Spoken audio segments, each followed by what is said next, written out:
de Apocalipse é extremamente enigmático. Sua mensagem é simbólica e um tanto quanto decodificada. Duas das figuras ali presentes intrigam muita gente. As duas bestas, ambas possuem uma aparência horrenda e são importantes no decorrer da narrativa do livro. Uma emerge do mar, outra emerge da terra. Mas você sabe o que elas realmente significam? Acha que são representações de pessoas específicas? Na verdade, as bestas estão atuando na terra já há algum tempo. Se prepare, pois vamos entender a história das duas bestas do Apocalipse de uma forma além da Bíblia. A primeira das aberrações a aparecer é aquela que emerge do mar. O apóstolo João a descreve durante o capítulo 13 de Apocalipse.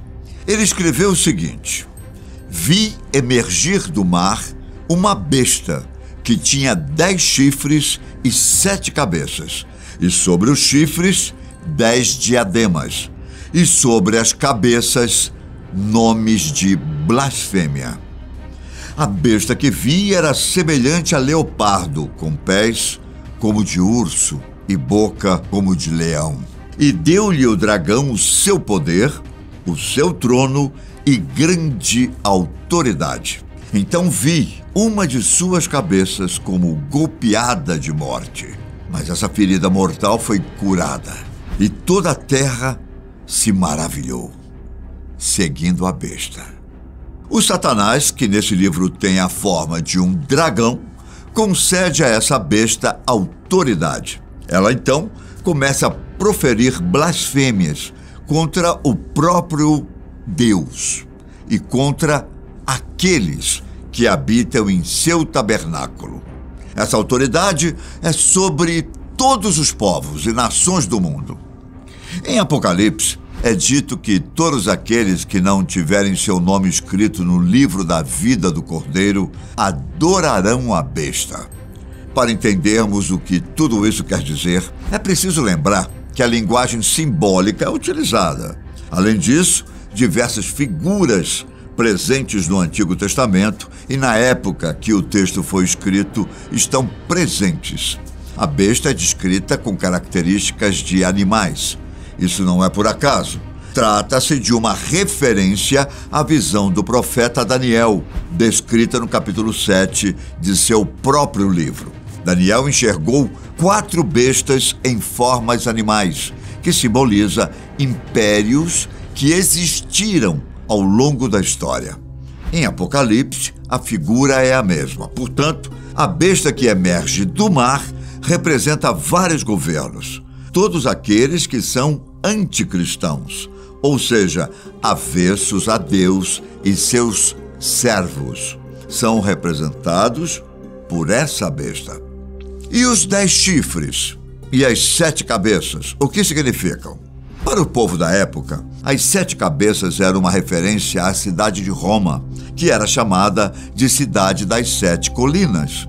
Como os romanos perseguiram os cristãos, era fácil entender sua relação com a besta. Porém, as 7 cabeças também possuem o significado mais profundo. O próprio versículo 9 do capítulo 17 de Apocalipse explica: aqui está o sentido que tem sabedoria. As 7 cabeças são 7 montes, nos quais a mulher está sentada. São também 7 reis. Além dos montes, representam 7 reis. A maioria dos teólogos entende que os 7 reis correspondem a grandes impérios mundiais. Seriam eles o primeiro babilônico, o assírio, o segundo babilônico, o medo-persa, o macedônio, o romano e o 7º império. Esse último é bastante discutido, mas geralmente entende-se que ele representa todos os reinos após o Império Romano. No mesmo capítulo é citado que um 8º rei surgiria. Nesse caso, estamos falando do Anticristo.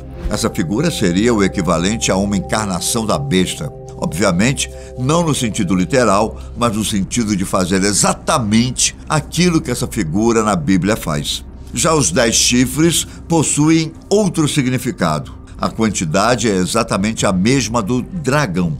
O dragão, porém, tem diademas na cabeça, enquanto a besta tem diademas em seus chifres. Isso quer dizer que o poder dado à besta vem de Satanás, o dragão. Quando a besta governa, na verdade, quem governa é o diabo. Em Apocalipse, o número 10 está ligado ao mal. No capítulo 17, João escreve que os 10 chifres representam também reis. Entretanto, enquanto as 7 cabeças são reinados literais, os 10 chifres são mais gerais. Apenas demonstram que vários governos do mundo se unirão para oferecer suporte e autoridade ao governo da besta. Agora, como explicar a ferida mortal que a besta recebeu na cabeça? Essa parte, assim como várias outras do livro, possui uma dupla referência. Ou seja, ela se refere a 2 coisas diferentes ao mesmo tempo. Para os cristãos que receberam o livro na época, era uma clara referência ao governo romano que os perseguia. Isso porque Roma havia sofrido um duro golpe quando Nero incendiou a capital. Ele culpou os cristãos, o que fez surgir grande perseguição. Posteriormente, Nero cometeu suicídio. Diante desses duros golpes, pareceu que Roma sucumbiria. Porém, pouco depois surgiu Domiciano, outro imperador. Domiciano ergueu novamente Roma e iniciou uma perseguição ainda pior aos romanos. O golpe sofrido pela besta estava curado. Quem não adorava o imperador tinha seus bens confiscados. Eram proibidos de participar de qualquer transação comercial e ainda passava fome, tortura e exílio. O mundo adorava Roma e o imperador, assim como todos adoravam a besta. Além desse significado histórico da época, o ferimento mortal significava outra coisa. Cristo venceu na cruz e, por isso, a besta foi mortalmente ferida e impedida de barrar o avanço do Evangelho. No entanto, ela retornará ao longo do tempo e surgirá como a figura do Anticristo. Claro que o significado da besta não se limita a um único momento na história.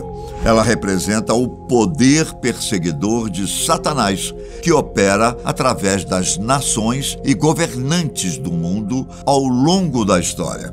A besta muda de forma e de aparência, mas sempre está presente em cada governo e sistema político do mundo, que é essencialmente anticristo. Roma pode ter caído, mas a besta continua agindo, dirigida por Satanás.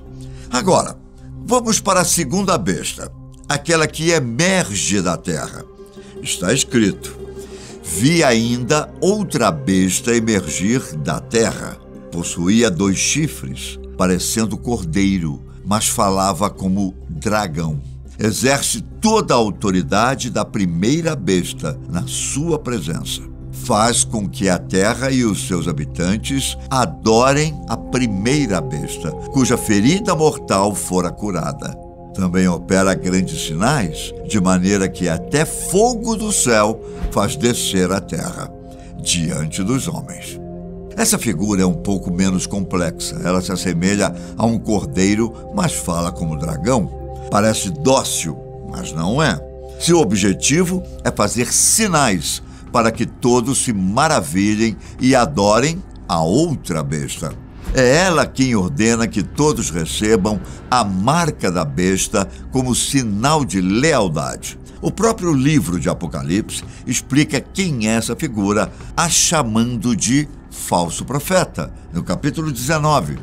Ela simboliza a falsa religião e a falsa filosofia ao longo da história.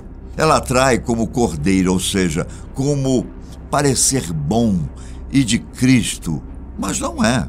Todos os falsos profetas que ensinam falsas doutrinas e pervertem as Escrituras fazem parte da besta que emerge da terra. Ela age desde a época do Novo Testamento, na forma dos judeus escribas e fariseus que crucificaram Jesus e eram aliados a Roma.